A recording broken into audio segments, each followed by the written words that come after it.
जय हिंद मेरे डियर साथी। मैं आपका साथी विकास और आज हम देखने वाले हैं डी फार्मा सेकेंड ईयर का लाइन इथिक्स का एक प्यारा सा क्वेश्चन।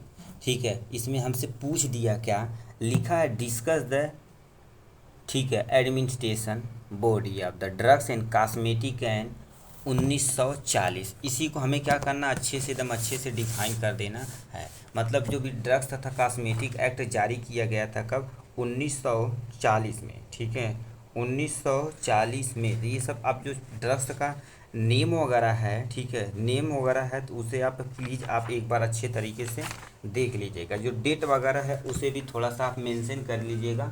ठीक है, इससे थोड़ा सा आप अच्छे से देखिएगा। ठीक है, तो इसमें हमें क्या करना पड़ेगा, सबसे पहले ड्रग्स तथा कॉस्मेटिक है 1940 में जो आया था उसके बारे में हम समझते हैं पहले।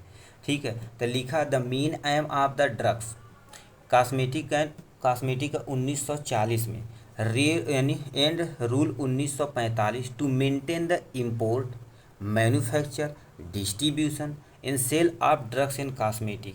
मतलब इनका मेन, ठीक है, मेन उद्देश्य क्या था कि हमारे यहाँ जो भी drugs and cosmetic item import हो रहे हैं, मतलब एक जगह से दूसरे जगह जा रहे हैं, ठीक है, कैसे मैन्युफैक्चर किए जा रहे हैं, उनका डिस्ट्रीब्यूशन कैसे किया जा रहा है, कैसे सेल किया जा रहा है, इसी एक्ट के जरिए ही सब काम करना पड़ेगा।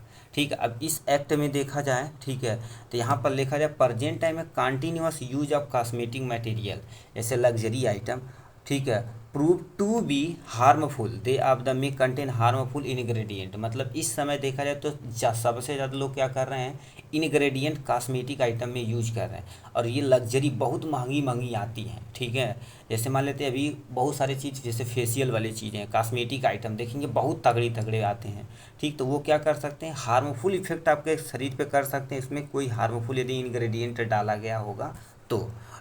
ठीक है, देखा द सेंट्रल तथा स्टेट जो ड्रग्स कंट्रोल अथॉरिटी होती also recognise the control this action. मतलब ये क्या कर देती हैं, जो भी सेंट्रल तथा स्टेट लेवल पे ड्रग्स कंट्रोल अथॉरिटी है वो क्या कर देती, पहले कंट्रोल करती है और इस पे एक्शन को परफॉर्म करती है।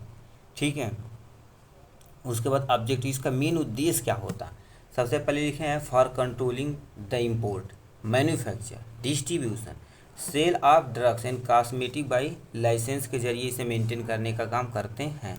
ठीक, एक्चुअली में हो ये करते क्या है, हमारे यहाँ कोई भी चीज़ यदि ड्रग्स और कॉस्मेटिक आइटम कैसे इंपोर्ट हो रहा है, कैसे उसे मैन्युफैक्चर किया जा रहा है, मैन्युफैक्चर कर दिया एज पर ला किया जा रहा है कि नहीं, इसमें जो इंग्रेडिएंट हार्मफुल कोई मिलाया जा रहा है ये नहीं। ठीक है, डिस्ट्रीब्यूशन मतलब वो कहाँ से आ रहा है, किस कंपनी से आ रहा है, कंपनी अच्छे से अप्रूवल है कि नहीं, रूल एंड रेगुलेशन को फॉलो करती है कि नहीं, ये सेल कैसे आप कर रहे हैं आप ड्रग्स का and cosmetic act by the licence, आपके पास लाइसेंस है इन चीज़ों का है कि नहीं, कि विदाउट लाइसेंस आप बेच रहे हैं। इनका उद्देश्य यही पहला होता है, for insure that manufacture, distribution, sale of the drugs cosmetic done by the qualified person. मतलब ये भी क्या ना है, एक क्वालिफाइड पर्सन मतलब एक रजिस्टर फार्मासिस्ट के द्वारा ही सेल किया जाना चाहिए। ठीक है, वो भी लाइसेंस के जरिए पूरा रहेगा। तो अब इसमें दो में एडमिनिस्ट्रेशन किया गया, एक सेंट्रल लेवल पे किया गया है और एक स्टेट लेवल पे किया गया। तो सेंट्रल लेवल पे कैसे रीऑर्गेनाइज किया गया इसे आप देखिए। सबसे पहले इसमें सेंट्रल लेवल पे आता है CDSO आता है, यानी central drug standard control organisation होती है। ठीक है, इसमें एक्चुअली में होता क्या है, in control regulation for the pharmaceutical and medical device in India. मतलब क्या कर देती है, ये जो लेवल रहती है CDSO जो रहती है अपने सेंट्रल लेवल पे देखा जाए तो कंट्रोल करती है, रेगुलेशन करती किसी भी फार्मास्यूटिकल तथा मेडिकल डिवाइस इन इंडिया में कंट्रोल करने का काम करती है। ठीक है, फिर क्या लिखा है, CDS यानी CDSCO, ठीक है, recognise for the approval of the new drug, ये अप्रूव भी करती है न्यू ड्रग्स कैसे आपको क्या कर देना है, बनाना है। क्लिनिकल ट्रायल, ठीक है, क्लिनिकल ट्रायल में सही से उसे हो रहा है कि नहीं, से कहते हैं ये दवा लैब टेस्टेड है तो क्लिनिकल ट्रायल पास कर लिया है कि नहीं, वो इम्पोर्टेंट रजिस्ट्रेशन, इम्पोर्ट रजिस्टर मतलब जो भी एक जगह से दूसरे होना चाहिए वो पूरा रजिस्टर होना चाहिए। Quality control of drugs, drugs की क्या होनी चाहिए, QC पूरा मेंटेन होना चाहिए। नहीं कहते क्वालिटी कंट्रोल रहेगी तभी आगे चल पाएगी, नहीं तो चल नहीं पाएगी, तो ये भी मेंटेन होना चाहिए। इसमें तुम्हारे पास दूसरी क्या होती है, सेंट्रल लेवल पे ही ड्रग्स टेक्निकल एडवाइजरी बोर्ड जो आप पहले ही पढ़ चुके हैं। ठीक है, इस पर एक सेपरेट वीडियो बना दिया गया, ड्रग्स टेक्निकल एडवाइजरी बोर्ड। मतलब ये क्या कर देती है, कोई भी टेक्निकल इशू रहता है उसे एडवाइस देती है, इसी के अनुसार आपको काम करना रहता है। ड्रग्स यानी कंसल्टेटिव कमेटी भी होती है, तो इसे भी ये मेंटेन करने का काम करती है। तो ये सेंट्रल लेवल पे होगा। मान लेते स्टेट लेवल पे मेडिसिन आ गई तब कैसे होगा, ठीक है। तो इसमें स्टेट लेवल पे तुम्हारे पास क्या स्टेट ड्रग्स कंट्रोल ऑर्गेनाइजेशन होती है, जो भी इंग्रेडिएंट त्रुटियाँ वगैरह रहती है ये भी मेंटेन करती हैं। स्टेट ड्रग टेस्टिंग लेबोरेटरी, मतलब वहाँ से यदि आई तो हमारी स्टेट गवर्नमेंट उसे टेस्ट करेगी लैब में कि ये पास हो रहा है कि नहीं, उसे भी मेंटेन करने का काम इनका उद्देश्य होता है।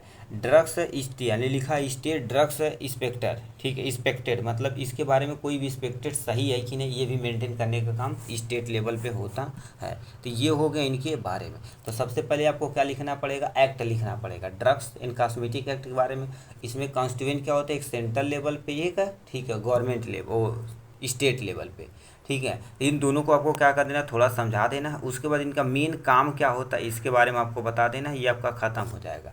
मेन काम क्या होता है, सबसे पहले क्वालिटी कंट्रोल करने का काम इनका होता ही होता है। Regulation of the clinical trial होता ही होता है, ठीक है। क्वालिटी कंट्रोल मतलब उसमें क्वालिटी अच्छी चीज़ें मिलाई जा रही हैं कि नहीं, वो सब चीज़ें। Regulation of the clinical trial मतलब क्लिनिकल ट्रायल में वो रेगुलेट कर रही है कि नहीं, मतलब आप कोई चीज़ बनाएं तो क्लिनिकल ट्रायल पास करवा रहे हैं कि नहीं, कि पैसा वैसा दे कर चला 5 साल हमारे पास करा, ऐसा नहीं होना चाहिए।